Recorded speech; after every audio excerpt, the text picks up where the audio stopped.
Hello, ladies. Welcome to episode 18. And I want to talk today about creating visibility so you and your ideal partner can find each other. And I love this way of looking at it because I think a lot of women think that they're looking for their ideal partner, and you're out in the world and you're searching on the app, you're searching among your friends, just out there. Where is he? Where is he? And there is an aspect of this that I don't think you take into consideration at all, which is he's also looking for you. Really. Think about all the men out there who are dating someone, who are engaged, who are married. Think of all the people who have been married and are widowed, or who have been married and are divorced. There is a large number of men out there who want to be in a long term relationship. And this is a way of reframing or just taking a slightly different perspective to the other relationships that you see out there. Many times, those of us who are single will look at other couples and say, oh my gosh, I wish that was me. I'll never find someone. So you look at the fact that all your friends are happily coupled and you use that against yourself, like, I'll never find anyone. But what you're really looking at is evidence that there are 5, 6, 7, 20, 30 men who chose marriage over being single. And that's partly the perspective I want to bring to today's podcast is that while you're looking for your partner, he is also looking for you. And then I know your brain will probably tell you, well, there's so many single women out there. There are a lot of women who are more attractive than I am, et cetera, et cetera, et cetera. If you are thinking that, refer to the episode, Your Thoughts About You. But in this context, I do want to say your specific person is looking for you specifically. Human beings are so different. We're all different. We're all complex.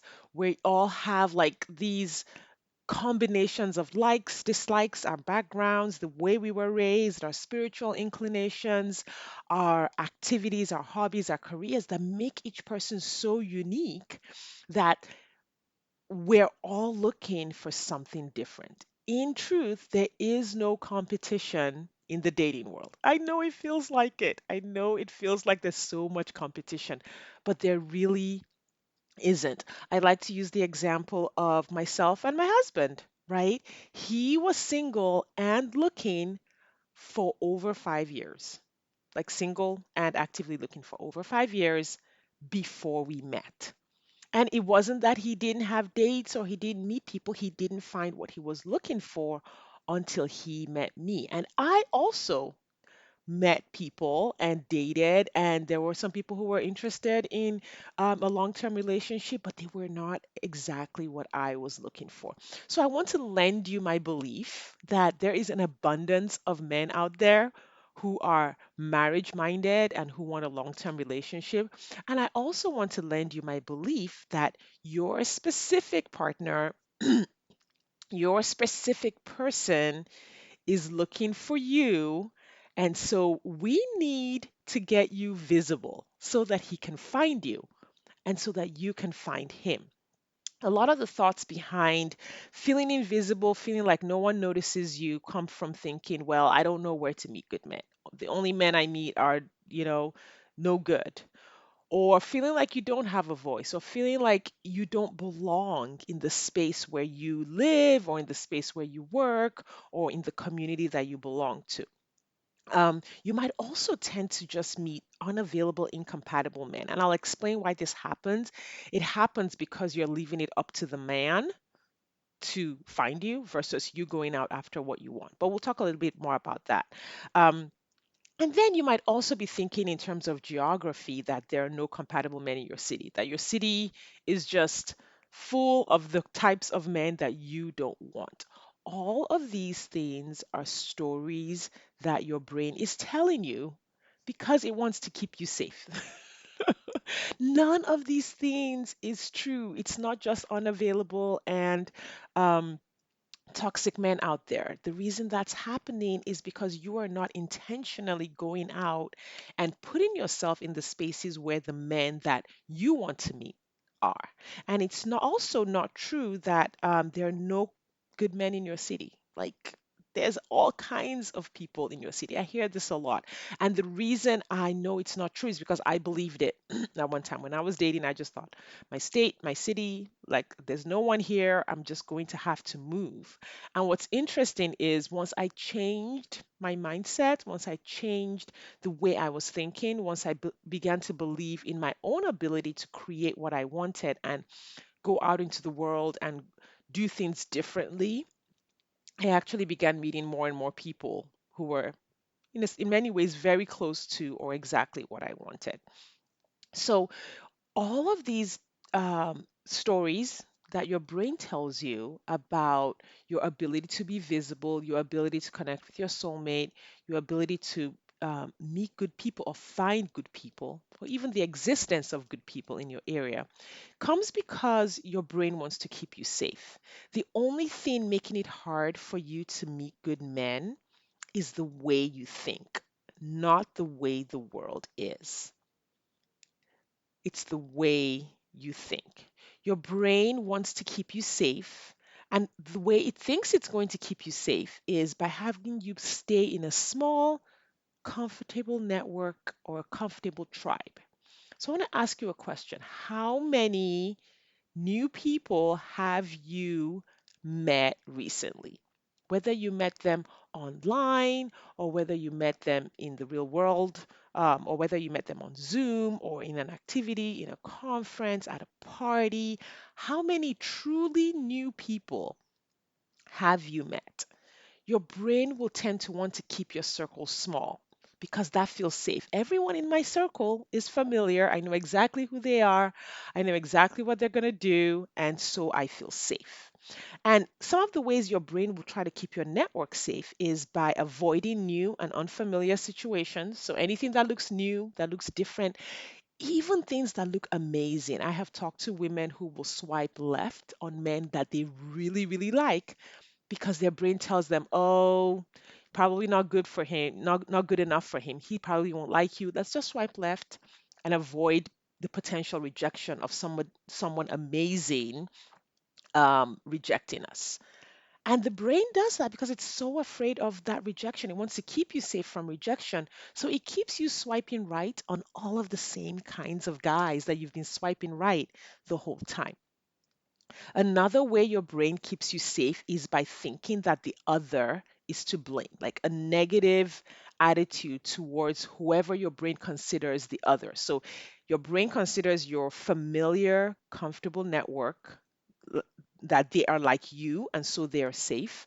And then your brain also then considers anyone who is different from you as the other and therefore unsafe. So if you are earning money at a certain level, your brain potentially will consider someone who's earning a lot more than you unsafe, even though you might want it, even though you might want someone who is, you know, handsome and fit or whatever. Your brain will be like, you're not quite good enough for that. Right. And so, because that rejection, potential rejection, feels unsafe, your brain will skillfully guide you to not come in contact with those types of people. So the other, there's a focus on the other, and the focus is negative, whether it's a conscious negative or an unconscious negative. And finally, your brain will also try to keep you safe by creating perfectionist fantasies. Your brain will want to make your dating process smooth and easy with no bumps. Your brain doesn't want to date anyone who is a maybe along the way. It just wants you to date someone who is 100% a yes. And so it's going to create that perfectionist fantasy around the process of dating, where, okay, these guys are obvious no's, so they're a no. These guys are maybes, so they're probably a no.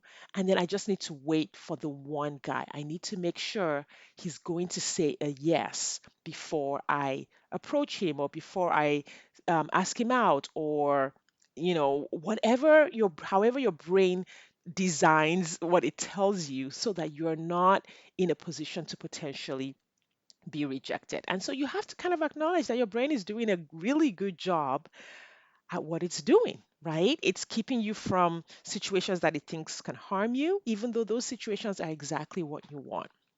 When you're in the cycle of your unconscious brain or your unintentional brain being in charge of your dating process, you will tend to hide. So some of you hide in your busy lives, right? So then you're too busy to meet people, you're too busy to go places, you're too busy to do something new, right? Or you might hide in negative emotions, so you feel bad, and so you stay home and you watch TV or you stay on social media.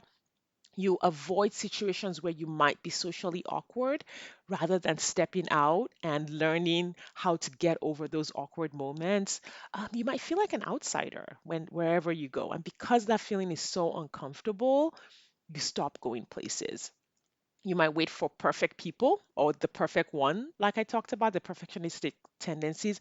And what that looks like is you're dismissing everyone that comes your way. You're dismissing opportunities that come your way. I was coaching a lady yesterday, and we were talking about her getting out there and meeting new people. And then the light bulb went off over her head was that she was only wanting to go out to places where she could meet single men.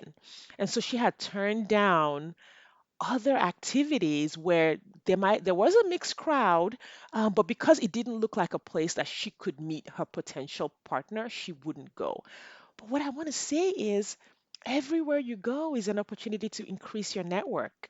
And there's the theory that we're only 6 degrees away from anyone on the planet. Chances are you're only 1 or 2 degrees away from your potential partner.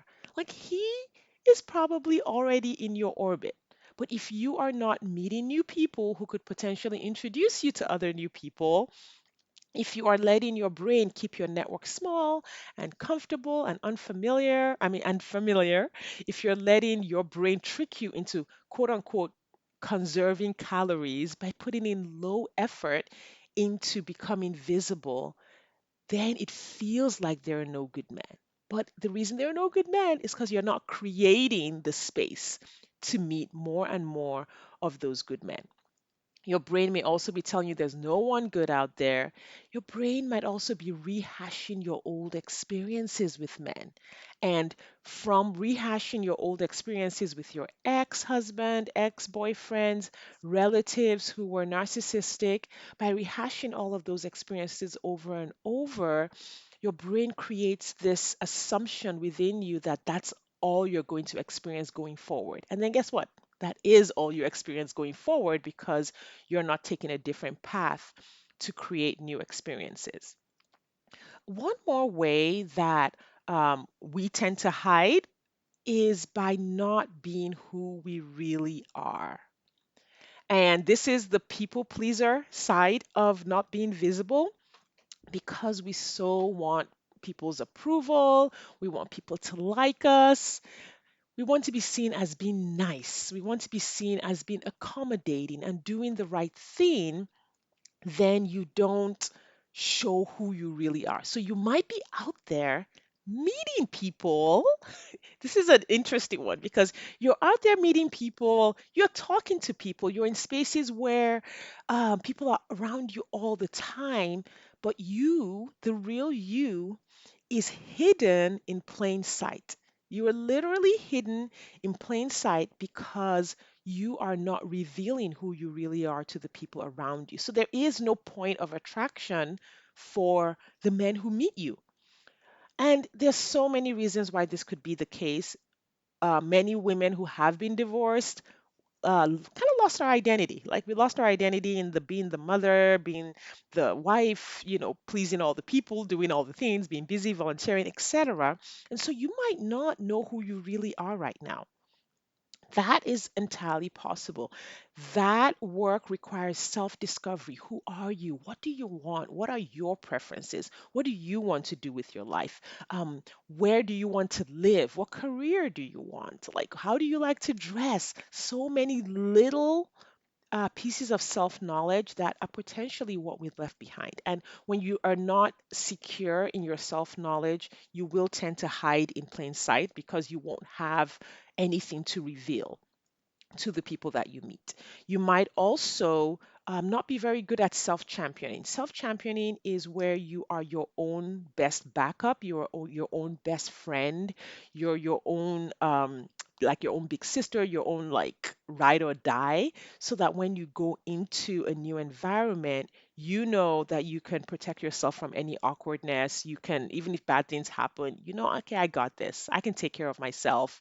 I might feel weird, I might feel bad, but I'll be fine. That feeling of no matter what happens, I'll be fine is a sense of self championing. It's a component of self confidence. So if you don't have that self confidence, self knowledge, the ability to self champion, um, you won't be able to express yourself authentically.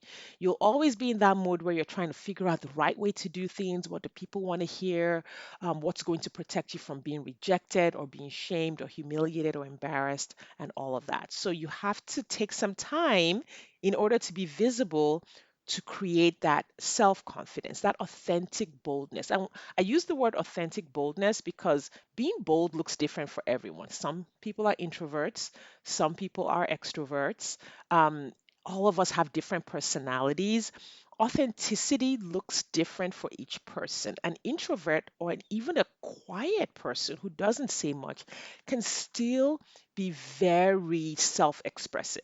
Just by the way you carry yourself, by the way you speak, by what you say, you can, even if you only give two sentences in an answer versus a whole paragraph, you can reveal so much about yourself because you have that self knowledge and security within yourself. And when you've developed that, you can go out to meet people, and your interactions with people will then be so much fun. Instead of spending all your time when you're with people spinning in your head about what's happening and what do people need to see and what needs to be said, and the anxiety of whether or not you're doing it wrong, how you look to people, how they're perceiving you, what they're saying about you, do they like you?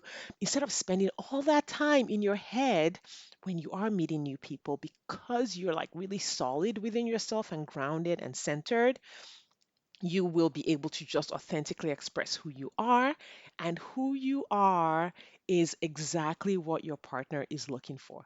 Who you are is exactly what that girl who's been looking for a blind date for her brother is looking for. And when people are able to connect with you in a real way, then they are more likely to either ask you out or set you up on a blind date or even just remember you and invite you to more things. So I want to encourage you to think about your visibility today. How visible are you? If a man was looking for you, which he is today, where would he find you? Could he even find you? Is the life that you are living creating more and more of those opportunities to connect with like-minded people, growth-minded people, um, people who are like you and would be compatible with you? Are you growing that network and that community so that you can very quickly meet your soulmate and live happily ever after?